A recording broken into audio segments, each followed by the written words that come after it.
Eu recebo aqui no estúdio a Silvana Battini, que é professora de Direito da Fundação Getúlio Vargas e procuradora regional eleitoral do Rio de Janeiro. Muito boa tarde, professora. Boa tarde. Olha, a gente está vendo aí a prisão de Sérgio Cabral, ex-governador do Rio de Janeiro, com 2 mandados expedidos, né? A gente acabou de falar sobre isso. Um em Curitiba, outro no Rio de Janeiro. A primeira questão que fica é, ele está nesse momento na sede da Polícia Federal aqui no Rio de Janeiro.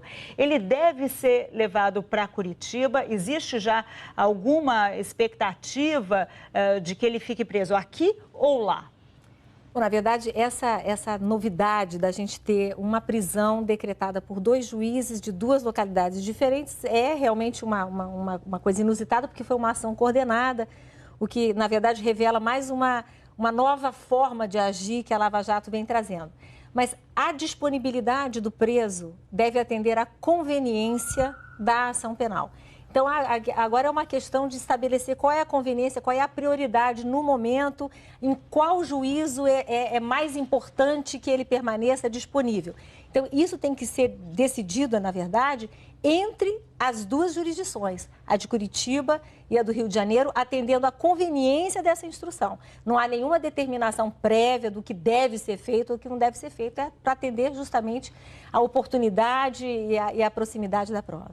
Como aqui a Polícia Federal não tem carceragem, caso ele fique preso no Rio de Janeiro, ele deve ir para qual presídio? Lembrando que ele tem nível superior. Bom, na verdade, essa é uma questão do sistema prisional e é uma questão... O sistema prisional do Estado do Rio de Janeiro foi gerido pelo ex-governador Sérgio Cabral durante muitos anos e é uma coisa que atende e deve atender quem tem esse tipo de prerrogativa específica.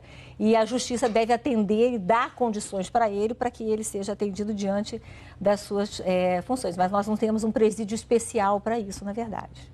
A gente está acompanhando as informações que foram divulgadas pelos procuradores, pela Polícia Federal, hoje pela manhã, e a gente vê que todas as investigações foram baseadas em delações homologadas já pelo Supremo Tribunal Federal, de ex-executivos Andrade Gutierrez, da Carioca Engenharia. Queria entender um pouquinho, quando as homologações são feitas, os dados todas as informações que circulam ali já foram confrontadas de alguma forma e daí a gente tem uma informação que chega já para os investigadores, já confrontado com a disponibilidade de dados bancários da Receita Federal. Sim, essa é uma marca, na verdade, da delação premiada. A delação premiada é um instituto que permite que o réu colabore com uma investigação, dando, na verdade, elementos para essa investigação e obtendo vantagens para si, né? Diminuição da pena, imunidade, perdão, enfim, uma série de coisas. Mas, para isso, a lei determina que não basta que ele fale, não basta o depoimento. O depoimento de um réu colaborador não é prova. É apenas um indício, é apenas o delator, ele dá um caminho para ser trilhado. Para que aquele depoimento efetivamente tenha valor, inclusive na troca, inclusive na negociação, é preciso que haja o que a gente chama de corroboração. O que é isso? Ele, além de falar, ele tem que entregar elementos que confirmem o que ele está falando. Então, o que você está dizendo é documento, é informação sobre para onde foi o dinheiro, para que ele possa ser rastreado, é informação de encontros, é entrega de documentos, de fotografias, de e-mails. Enfim, ele precisa, na verdade, trazer elementos materiais para confirmar o que ele está dizendo, senão aquele depoimento não tem valor.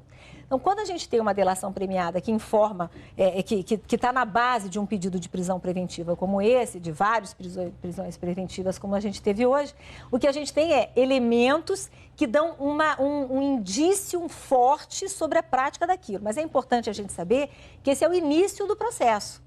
Sobre todas essas provas, esses elementos trazidos pelos delatores e que hoje estão à disposição do Ministério Público e da Justiça, sobre tudo isso vai haver um confronto. Então, a defesa vai vir, vai contestar, vai apresentar a sua contraprova. Nós estamos no início do processo, na verdade, né? A gente volta a conversar com a Silvana Battini, que é professora de Direito da Fundação Getúlio Vargas, do Rio de Janeiro. Professora, a gente ouviu aí as informações do nosso repórter Rodrigo Carvalho. Sim. E esse pedido da defesa de Antony Garotinho de transferência de hospital. Isso existe no meio jurídico? Ele pode fazer uma solicitação como essa? É comum, na verdade. Isso não é de todo incomum, porque a rede pública, na verdade, é uma rede limitada, muitas vezes precária e muitas vezes o preso, enfim, investigado, ele deseja ir para a rede particular. Isso não é de todo incomum, mas é correto afirmar que isso precisa da decisão judicial, porque afinal de contas ele está preso por uma decisão judicial e qualquer movimentação do preso